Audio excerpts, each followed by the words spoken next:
Punishment. 10 years ago, I woke up in an unfamiliar place. I was scared and surprised because it was dark and I don't remember why I was there. I was so scared that I ran away from that place because it looked like an explosion had happened. I ran so fast, faster than a normal human being could. I tried to stop but instead, I fell on the ground and started to slide like crazy.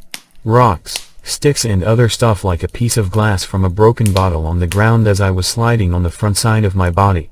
When I finally stopped, I was in excruciating pain that I couldn't move or scream as I was bleeding liquid gold. Parts of my skin were burned and a piece of my skull was seen from the damage of the sliding.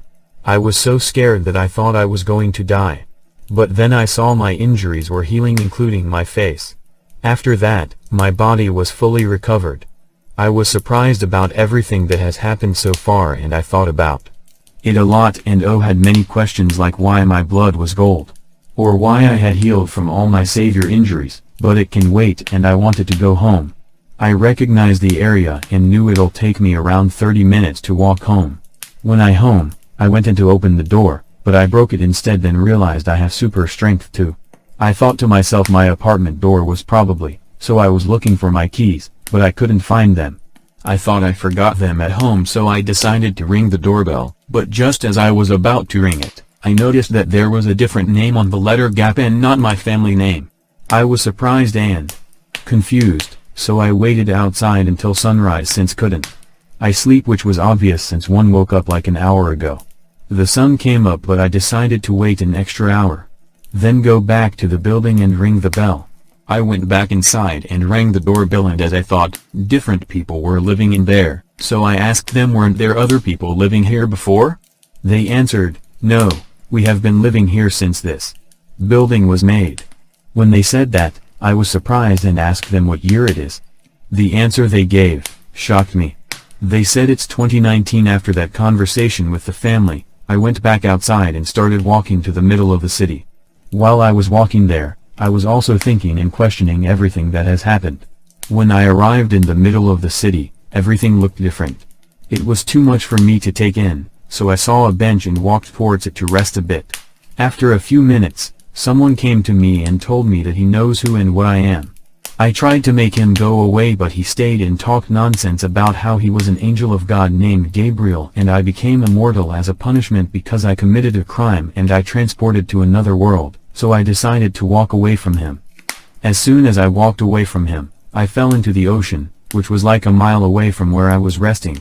When I got out of the water, I saw the man's white and shiny wings came out from his back and he said, "You should listen to someone who is trying to tell you something important." I don't know what felt that day. I was surprised or scared, but what I do know is I was curious about one thing. I asked him what my crime was and what was that speed and strength about. He didn't give an answer, he just gave me some sunglasses and told me to put them on. I asked him why, but he insisted that I have to put them on, which did. He said, "No matter what I'm about to show you, do not take off the glasses." I put on the glasses and he showed me a very bright white light. I took off the glasses to see what the light was, but when I did that my eyes were burned. The light blinded me and I felt through my skull, like my brain was on fire. Then I remembered something what my mother once told me, God is our creator and our light. That's when I realized what I saw that day. I saw something that no human being should or allowed to see. A few moments later, Gabriel took me back and said, "Calm down. You're healing, so you'll be fine." I asked him why what that was all about. He said, "It's another punishment from God." Then he left and didn't give an answer to my previous question, but what I was most curious was about my punishment. Being immortal, having powers, transported to a different world or timeline and seeing something that no human is allowed to see. I was very confused and didn't know what to do. All I had to start with is to act normal in this world for the time being and try to control my powers to not cause attention. A week passed since then and I've been trying to figure out what my crime was and trying to control my powers.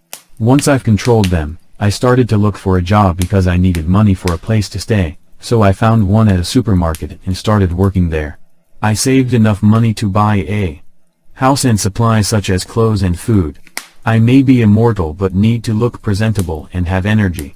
While I was at work, I saw some of my friends there shopping. I went and greeted them as an employee to see if they knew me, but they did not. But I was happy that I got to see my friends, even though they were not my friends. A year later, I decided to give up on my investigation on what my crime was and move on since there aren't any clues and I don't remember any single thing. However, I am still wondering about my punishment. Why? Is he still alive?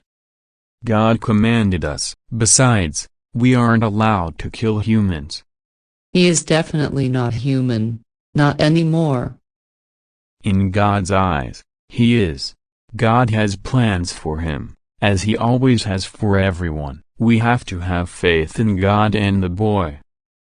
Fine.